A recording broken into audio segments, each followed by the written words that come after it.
Selamat datang di seri video tutorial dalam instruksi literasi informasi bagi mahasiswa bidang ilmu psikologi.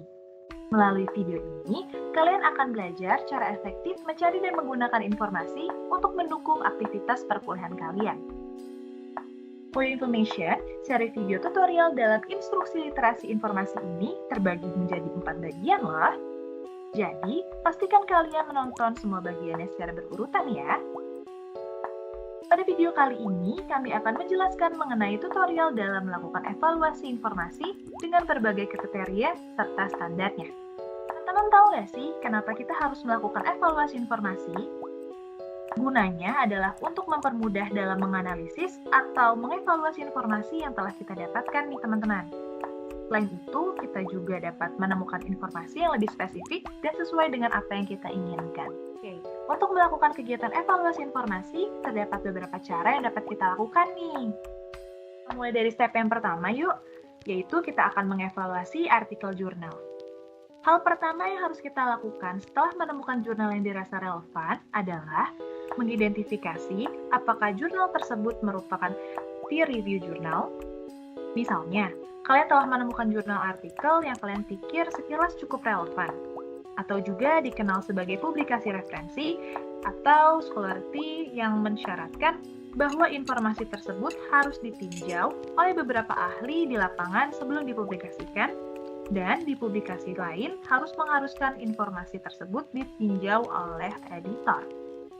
Modul 2, kita sudah memilih jurnal yang sekiranya relevan dengan kebutuhan informasi yang kita punya.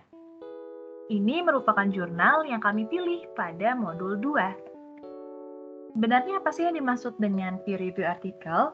Inilah teman-teman. Jadi pada bagian ini sudah tertera dengan jelas bahwa dari publikasi mana dokumen atau jurnal yang kita pilih sekarang ini. Lalu, step yang kedua adalah mengidentifikasi referensi yang dipakai jurnal yang kita pilih. Saat membaca publikasi ilmiah atau peer review, kita dapat melihat referensi dan kutipan untuk memverifikasi fakta dan perspektif yang disajikan.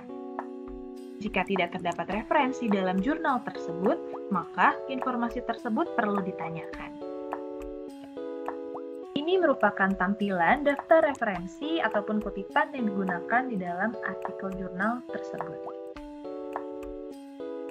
Step yang ketiga yaitu analisis tingkat akurasi sebuah jurnal. Penulis mungkin tidak teliti dalam meliput sumber informasi ataupun penelitian. Kita dapat melakukan kegiatan pemeriksaan apakah fakta di dalam artikel dikutip dan disajikan secara akurat atau tidak. Step yang keempat yaitu objektivitas. Tulisan ilmiah bersifat kritis dan disajikan dengan gaya objektif. Penulisan yang kritis mengantisipasi argumen yang masuk akal untuk melawan hipotesis penulis dengan tujuan ditulis dengan jelas dan juga spesifik. Tulisan yang kritis merupakan tulisan yang mencakup teori atau bukti alternatif tentang suatu topik dan menunjukkan analisis komprehensif dari semua perspektif. Step terakhir yang dapat kita identifikasi yaitu melihat author authority. Seorang penulis mungkin seorang individu, sekumpulan penulis, perusahaan, atau agen sponsor seperti asosiasi atau organisasi. Salah satu dari jenis penulis ini mungkin memiliki otoritas di domain yang berbeda atau pada derajat yang berbeda tergantung pada topiknya. Nah, tadi itu merupakan tutorial cara mengevaluasi artikel jurnal. Lalu selanjutnya, teman-teman akan melihat tutorial evaluasi informasi dari sumber website. Jika teman-teman ingin menggunakan informasi yang bersumber pada situs website, terdapat beberapa cara yang dapat dilakukan untuk mengevaluasi informasi. Berikut penjelasannya. Step pertama yaitu terkait dengan author authority. Penjelasannya kurang lebih sama dengan penjelasan sebelumnya, yaitu berkaitan dengan sumber website yang jelas yang menunjukkan siapa pengolah informasinya. Seperti contohnya website dari Kompas, CNN, dan juga BBC.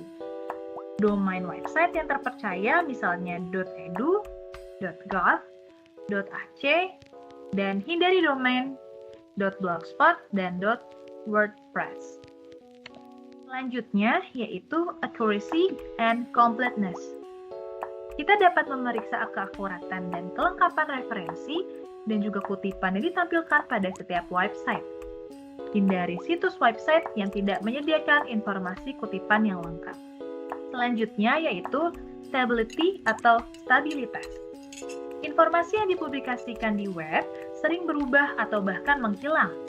Jika teman-teman menggunakan data dari website, pastikan untuk mencatat tanggal pengambilan data dan coba temukan versi lain dari metadata. Gunakan alat pelacak informasi seperti Mendeley. Dan yang terakhir yaitu bias, misperception, propaganda, commercial agendas.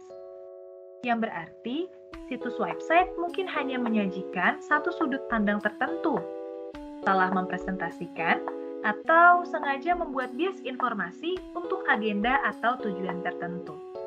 Pastikan publikasi yang kalian gunakan bersifat independen ya. Nah, itu merupakan penjelasan kedua cara evaluasi informasi. Namun, perlu kalian tahu, ada juga cara yang lebih cepat dan mudah untuk mengevaluasi informasi daripada kedua cara evaluasi sebelumnya yang terlihat lebih rumit. Mau tahu apa saja?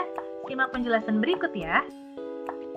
Nah, cara instan atau cara cepat dalam evaluasi informasi yang dapat teman-teman gunakan yaitu kalian harus melakukan kegiatan identifikasi pada poin who, where, dan kredibilitas informasi tersebut. Oke, kita langsung ke penjelasannya aja ya teman-teman. Oke, yang pertama yaitu terkait dengan poin who atau siapa. Di sini who itu dimaksudkan kepada siapa penulis jurnalnya. Pada artikel ini sudah tertera dengan jelas pada layar ya teman-teman, ini dia penulisnya. Selanjutnya yang kedua yaitu terkait dengan poin where. Where di sini yaitu berkaitan dengan dari mana dokumen tersebut berasal. Pada artikel jurnal yang sudah kami pilih berasal dari portal jurnal Science Direct. Dan yang terakhir yaitu terkait dengan poin kredibilitas informasi. Yang dimaksud yaitu terkait kredibilitas informasi, apakah kredibilitas suatu informasi tersebut dapat dipertanggungjawabkan? Jika melihat poin sebelumnya, artikel yang ditulis memang relevan dengan bidang penulis, yaitu berkaitan dengan bidang psikologi dan kesehatan. Di dalam jurnal, penulis juga menggunakan kutipan sebagai kacamatanya dalam menulis. Artikel juga berasal dari jurnal Science Direct yang dilanggan oleh Pundit, sehingga kredibilitas artikel jurnal dapat dipertanggungjawabkan. Selain itu, peneliti juga objektif sesuai dengan data yang didapatkan dalam penulisan artikel jurnal ini. Oke, itu merupakan proses evaluasi informasi. Perlu kalian ingat, ini merupakan step ketiga dari kegiatan pencarian dan penggunaan informasi. Masih terdapat satu step lagi nih teman-teman. Jadi pastikan kalian menonton video selanjutnya yang berisi tentang etika penggunaan informasi ya. Jika terdapat kritik dan saran, boleh kalian drop di kolom komentar ya. Dan jangan lupa like serta share video ini. Thank you and see you in the next video. Bye!